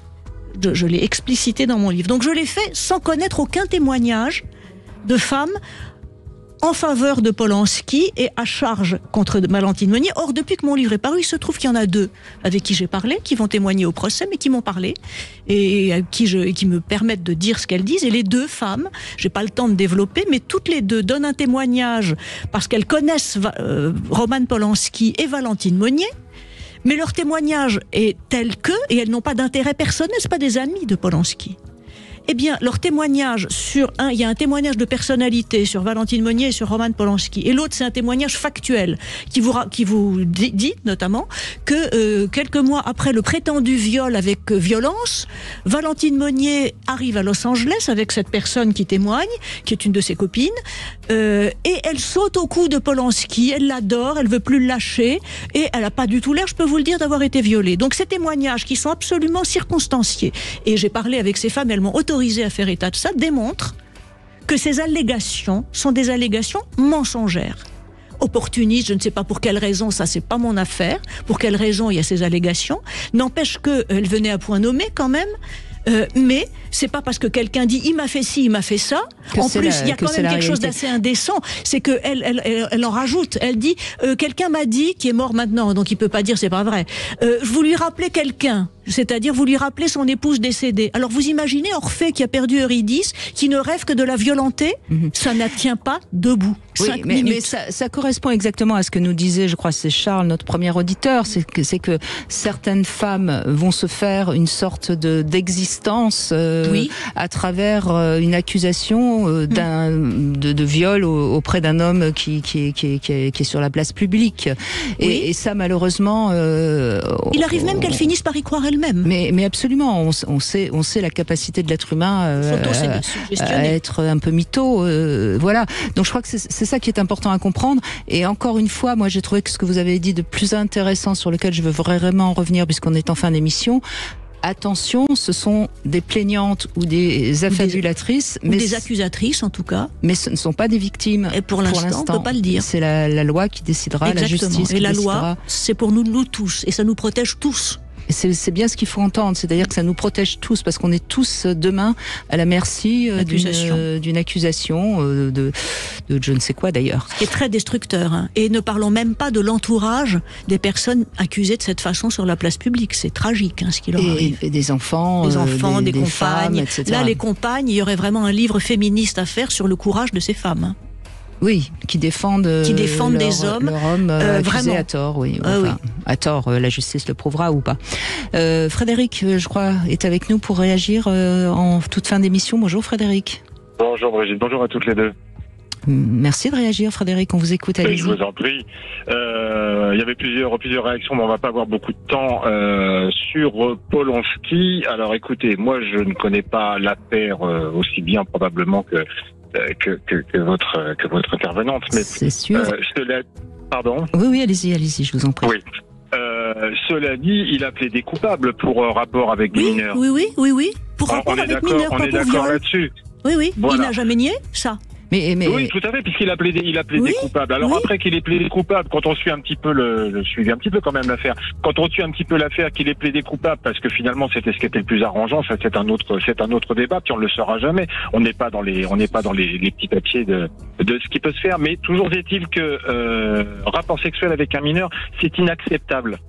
C'est juste inacceptable. C'est inacceptable et ça n'est pas pardonnable. On n'a pas un rapport sexuel avec des mineurs. Il a dit, je crois en 79 sur un plateau d'El Kabach, que oui, effectivement, il avait des penchants pour les jeunes filles. C'est pas acceptable. On ne peut pas avoir de rapport sexuel avec des enfants. C'était pas une enfant. Les enfants, c'est une chose, les mineurs, c'est une autre. Ensuite, c'est votre opinion. Quand on a 13 ans, on est un enfant. Moi, ma fille, elle a 13 ans, c'est une enfant. Elle n'avait pas 13 ans, elle avait 14 ans moins 15 jours. Bon, et il faut voir... Oui, ça change tout. Je veux dire, vous savez, Robert Hossein, le grand metteur en scène, il s'est marié avec Caroline Eliachev, qui est actuellement l'épouse de Marine Karmitz, avec qui il a eu un fils d'ailleurs, qui est âgé maintenant. Et cette jeune fille, elle s'est mariée à 15 ans et un jour, parce que l'âge du nubile à l'époque c'était ça, et ça faisait 1 an qu'elle vivait avec Robert Hossein. Elle n'a pas été particulièrement traumatisée. Alors oui, Chaplin aussi, hein, il a été son épouse, il l'a connue, elle avait 15 ans et demi ou 16 ans. Voilà, l'amour, voyez, rappelez-vous l'affaire Gabriel Russier. Et voyez notre président de la République. Il avait 15 ans et demi quand son épouse, il est tombé amoureux, et elle, de ce jeune homme. Voilà, on peut pas juger. Alors oui, bien sûr, il y a la loi. Il y a la loi qu'il faut respecter. La majorité sexuelle aujourd'hui en France est à 15 ans. Il y a des pays où elle est à 13 ans, d'autres à 14. Il y a la loi. Il y a une époque où on mariait les jeunes filles de 12 ans, à des absolument. vieux de 50 ans. Et aujourd'hui encore, dans certaines parties du monde, à 9 ans. Maintenant, vous avez raison, Frédéric. Il est important de rappeler qu'une jeune fille de 15 ans, de moins de 15 ans, n'est pas apte à savoir si elle a réellement envie d'avoir une relation sexuelle. Et je crois que ça, c'est important de le rappeler parce que, en effet, une gamine de 13 ans comme votre fille, elle peut avoir des rapports de séduction auprès d'un homme qui pourrait en abuser. Donc vous avez raison d'être. Mais je crois qu'encore une fois, c'était une autre époque et c'est ça qui est aussi important de comprendre. C'était une autre époque et puis comme vous le dites très justement, il l'a reconnu, sa culpabilité. Donc on va pas continuer à l'accuser de viol pendant d'abord, des il ne l'a années, pas violée parce d'abord elle-même d'ailleurs le dit. Bien sûr. Vous comprenez, Frédéric, ce qu'on critique dans cette affaire Polański, c'est la manière dont on l'accuse de tous les maux, alors qu'il a en effet juste eu une relation sexuelle avec une gamine de 14 ans, et c'était pas bien. On est d'accord là-dessus. Et il l'a reconnu, il n'a pas dit non. Ça vous va, Frédéric, ou pas? À partir de ce moment-là, il n'y a pas de problème, donc. Voilà. Si je suis votre raisonnement, en fait. Oui, mais je crois que c'est vraiment important et c'est important de bien comprendre qu'on n'est pas en train de l'excuser d'avoir eu une relation avec cette jeune fille de 14 ans. Je suis désolé, Brigitte, je suis désolé. C'est pas du tout la sensation que j'ai en écoutant les propos de votre intervenante depuis tout à l'heure. J'ai l'impression que finalement, il a pas fait grand-chose de mal, quoi. Mais lui ou d'autres, il y en a plein d'autres. Si on va par là, on peut aller sur Maznef, on peut aller sur il y a plein de gens comme ça. Faut pas tout mélanger, là. Non, faut pas tout mélanger, mais si j'entends bien, la notion de viol, on la met de côté, et donc c'est simplement un rapport sexuel, des rapports sexuels avec des enfants. C'est pas des enfants, les adolescents ne sont pas des enfants. Ah bon? Non, les adolescents ne sont pas des enfants. D'ailleurs, c'est pas pour rien qu'on dit adolescents. Je suis désolée. Je ne sais pas si vous avez des enfants, mais j'espère pas. Bon, on est en fin d'émission, Frédéric, je suis obligée de vous couper. C'est un vrai... je crois qu'on a essayé d'être le plus clair possible. Merci, Frédéric. Ça s'appelle Qui a peur de Roman Polański, c'est aux éditions Le Cherche Midi. Merci, Sabine Procoris. Merci. On voit que ce sont des sujets, dès qu'on parle de sexualité, qui sont de toute façon très compliqués. Oui. Des Berges du Rhône à la Maison des Canuts, du Théâtre des Célestins à la Basilique de Notre-Dame de Fourvière, du Musée Lumière au quartier Saint-Jean, Sud Radio rayonne désormais à Lyon et le Grand Lyon sur 105.8. Connectez-vous aussi avec l'appli Sud Radio et parlons vrai.